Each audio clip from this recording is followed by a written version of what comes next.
Who's up for a bit of science? Oh, and a story of $100,000 in gold.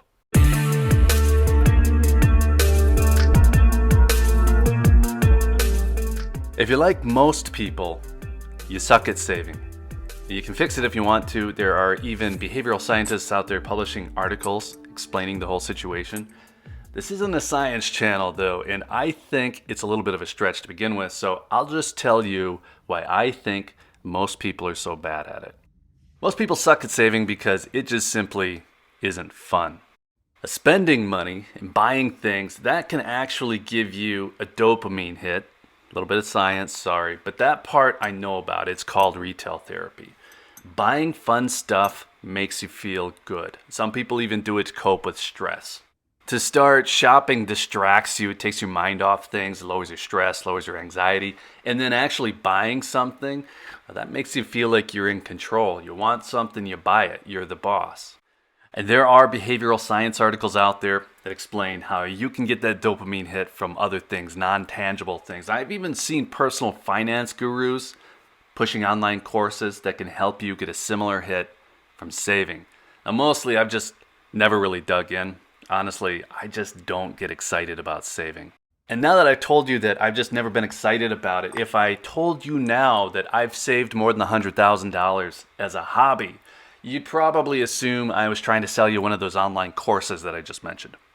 Well, for just $79.99, I'm just kidding. This is a gold channel, so you probably already know where this whole thing is going. Using gold as a savings model is a topic that I touch on all the time, but I never really focus on directly. Timing seems pretty good. Maybe have runway for a new resolution. Let's give it a shot. Okay, so let's start with the numbers. I mentioned saving more than $100,000 in gold. Here's how that worked out. I bought a quarter ounce of gold every month for 7 years. I've mentioned that a few times. I did it by shuffling a budget to free up some capital each month. I did not steal from cash savings. I didn't steal from investment capital. That $400, give or take, that I was using for those quarter ounce gold eagles, that was coming from things like canceled subscriptions, not spending money on dumb things, basically just paying more attention to where my money was going. And then on top of that, I also bought 2 or 3 ounces each year. I did that when I had available cash that wasn't earmarked for some kind of expense. So 7 years of that works out to about 42 ounces of gold. 21 came from those monthly purchases. That was 3 ounces a year. 21 of that came from the additional one-off grabs. Now, my additional one-off purchases actually ranged a lot more wildly than that over the years, but that's another story. Let's just call it 3 ounces a year, so 21 total. 42 ounces of gold today is worth about $80,000. You heard me say $400 earlier. I was spending less on those quarter ounce eagles than they would cost today.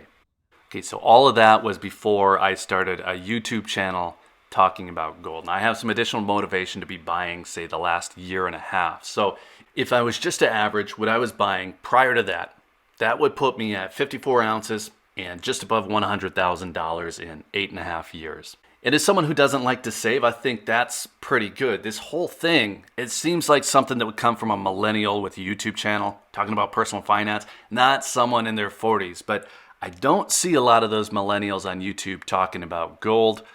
So here we are.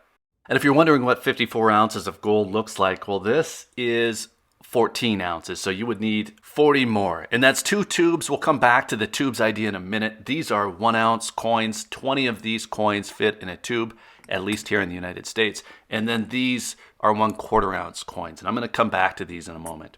Before we do that, though, I'm going to bring some science back in just for a minute. Humans are driven by 2 main things, needs and rewards. Needs are like food, water, sleep, not being eaten by a lion. Rewards are things, they're activities, they're experiences, basically whatever gives you pleasure. Rewards are tied to dopamine. The body wants dopamine, so the easiest way to get a habit to stick is to tie it to a reward. For me, I found that gold was a very compelling reward. I think a lot of people would find this. It's valuable, it's physical, it's shiny, has a feeling of extravagance, even though it's effectively just another form of money. In addition to the physical qualities of gold, it's an asset class that just doesn't follow the market, doesn't follow real estate. And I personally got interested in metals in 2008. Those of you who had any real estate involvement at that time probably understand my interest. I bought a little bit, but then I didn't really start buying on a schedule until mid-2013. That big price drop just made it feel like a better time to be buying. And I was buying American Gold Eagles specifically because I always intended to sell out of it if and when I needed to. I think about it a little bit differently today, but that was the plan at the time. So I was buying 1/4 ounce American Gold Eagles. I was converting most of those to 1 ounce Eagles as I went, and then I picked up a few Canadian Maple Leafs along the way. It's a pretty basic plan. Now, what you buy is up to you. I was buying American Gold Eagles after discovering that they were just always easier to sell. That's in the United States. So today, I'm buying Buffaloes by default. They're not as well known, but they are similarly easy to sell. And then I do buy other things that I like, sometimes things that I think carry a little bit of collector value, but any of that deviates from my original plan. It deviates a little bit from my original purpose, the purpose of saving. So to really see this as savings, it probably does need to be in the most liquid possible form. And regardless of that liquidity, though, any of this will give you that dopamine hit. For me, I think that I've gotten a little bit bored with the American Gold Eagles, and I need to switch things up just to keep that reward quality happening, I guess. And some of the stranger stuff that I buy is probably a distraction from the real purpose, but either way, it does add to the total asset value.